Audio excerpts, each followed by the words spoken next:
वो एक लड़की थी, गंदे से बालों में, जला हुआ चेहरा। वो धीरे धीरे कॉरिडोर से मेरे रूम की तरफ आ रही है। और उससे भी अजीब बात यह थी कि मैं ये सब किसी और में देख पा रही थी। सपनों का शहर कहा जाने वाला मुंबई, कितने लोग वहां जाते हैं। एक लड़का जो अच्छी खासी जिंदगी बिता रहा था वहां, काम था उसके पास, वो बिजी रहता था। ऐसे ही एक रात वो अपनी स्कूटी से जा रहा था। अचानक स्कूटी कुछ भारी सी होने लगी। अब होने को कुछ भी हो सकता है, क्या पता स्कूटी में कोई दिक्कत आ गई हो, या क्या पता उस रास्ते पर कोई उसका इंतजार कर रहा हो। अभी पिछले साल नवंबर की बात है।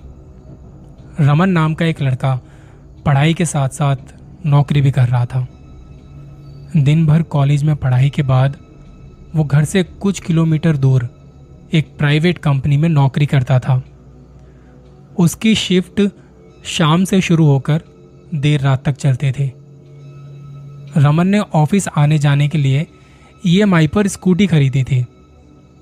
रात की ठंडी हवा में गाड़ी चलाने का मजा ही अलग होता है। वैसे तो रमन हाईवे से होता हुआ जाता था।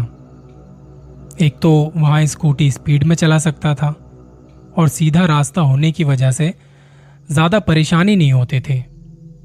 पर एक दिन जब रोज रोज इस हाईवे से बोर होने के बाद सोचा कि क्यों ना एक नए रास्ते से जाया जाए। हाईवे से थोड़ा पहले एक रास्ता था जो उसके घर की डायरेक्शन में जाता था, तो वो उस रास्ते से निकल गया। उसे ये वाला रास्ता भी अच्छे से पता था। वैसे कितनी बार देखा है कि ये रास्ता बंद होता था, पर उस दिन मुझे किसी ने भी नहीं रोका। वो अच्छा खासा रास्ता था, स्कूटी बढ़िया चल रही थी। पर इस दौरान उसे वहां की हवा और आसपास का सन्नाटा कुछ ठीक नहीं लगा। जब आप स्कूटी या बाइक पे होते हो तो एक आवाज आपके कानों में जाती है, पर यह कुछ अलग आवाज थी। इससे पहले भी उसने कितनी बार स्कूटी भगाई है, लेकिन इतना भारीपन किसी के होने का एहसास कभी नहीं हुआ था। मेरी बॉडी पर और मेरी स्कूटी पर बहुत भारीपन सा महसूस होने लगा। ना जाने उस वक्त मेरे मन में क्या था। मैं डर के मारे स्कूटी को और तेज चलाने लगा, लेकिन थोड़ा आगे चलाने के बाद ही मुझे कुछ महसूस हुआ। मुझे ऐसा लगा कि मेरी स्कूटी के पीछे वाली सीट थोड़ी भारी हुई है। और तब किसी ने मेरा कंधा थपथपाया और उसके साथ ही लगा कि पीछे की सीट पर कोई भारीपन अचानक से बढ़ गया है। मुझे फील हो रहा था कि कोई बहुत भारी चीज है वहां। मैं काफी स्पीड में चला रहा था और अचानक से ऐसी चलती स्कूटी में किसी का पीछे बैठ जाना मेरी सोच से बाहर था। मेरे दिमाग में बहुत खौफनाक ख्यालात आने लगे थे। मैंने स्कूटी रोकी नहीं, मैं उसे भगाता रहा और इसी बीच किसी ने दोबारा मेरा कंधा थपथपाया और उसके तुरंत बाद एक आवाज आई।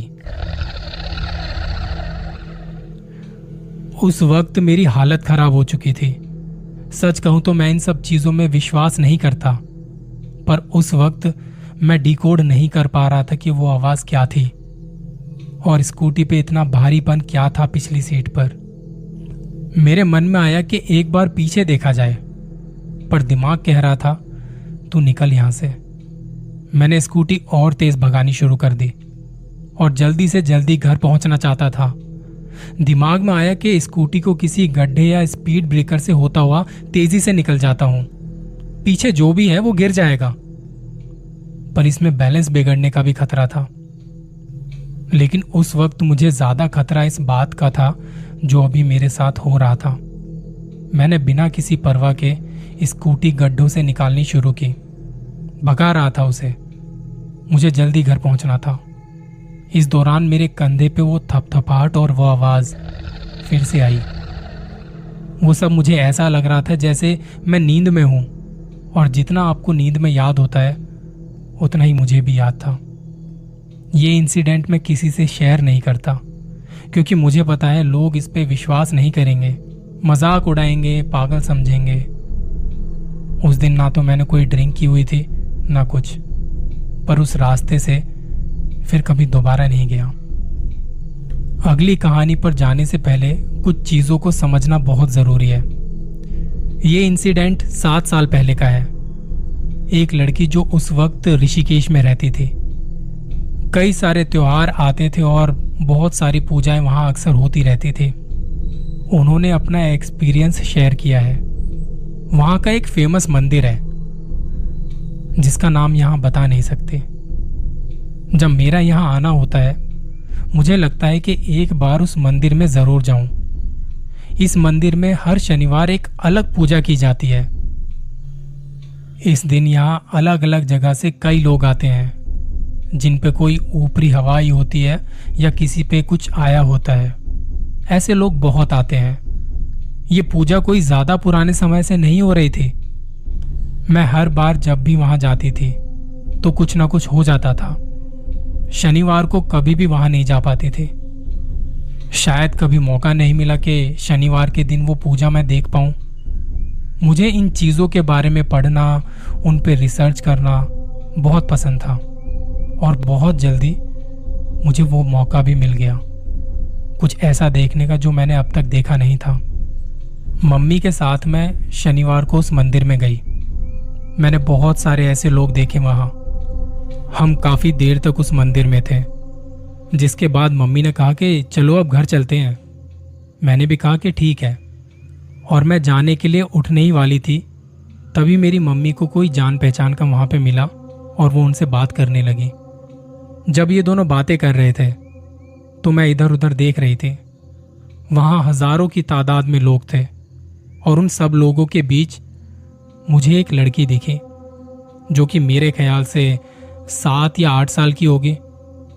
मैंने कहीं पढ़ा था, अगर हम किसी डरावनी चीज से डरते नहीं हैं, उसकी तरफ देखते नहीं हैं, उसके बारे में जानते नहीं हैं, तो वो चीज हमें कभी डरा नहीं सकती। मुझे पता था कि मैं अगर इस लड़की की तरफ देखूंगी तो मुझे कुछ ना कुछ फील होगा, पर उस वक्त न जाने मुझे क्या हुआ, मैंने अपनी नजरें उससे बचाने की बजाय उसकी आंखों में देख लिया।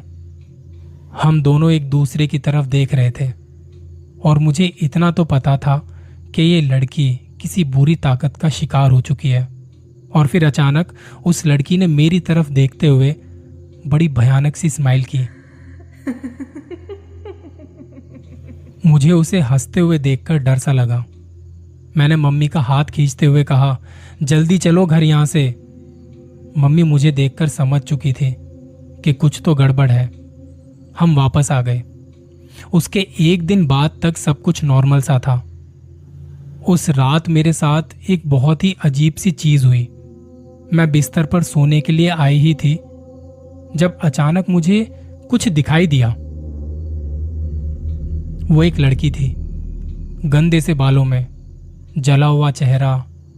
वो धीरे धीरे कॉरिडोर से मेरे रूम की तरफ आ रही है। और उससे भी अजीब बात यह थी कि मैं ये सब किसी और में देख पा रही थी।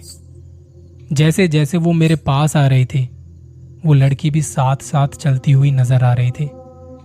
मैं खुद को समझा रही थी कि मुझे कोई बुरा सपना आ रहा है और मैं ना चाहते हुए भी उसकी तरफ देखे जा रही थी। मुझे समझ नहीं आ रहा कि कैसे बताऊं। मैंने खुद को उठाने की कोशिश की कि ये एक बुरा सपना है और तू जल्दी से उठ यहां से। और तभी मेरी आंख खुली। मैं उठ तो गई थी पर अपना शरीर हिला तक नहीं पा रही थी। मैंने बहुत कोशिश की पर कुछ भी नहीं हो पा रहा था। मैं बिना गर्दन हिलाए अपनी आंखों को घुमाने लगी। तभी मैंने एकदम से अपनी आंखें बहुत जोर से बंद कर ली क्योंकि मैं दोबारा से उस लड़की को नहीं देखना चाहती थी। करीब 3-4 मिनट बाद मैं उठ के बैठी। मेरी सांसें फूल चुकी थी। मैं बहुत घबराई हुई थी। रात के अंधेरे में बहुत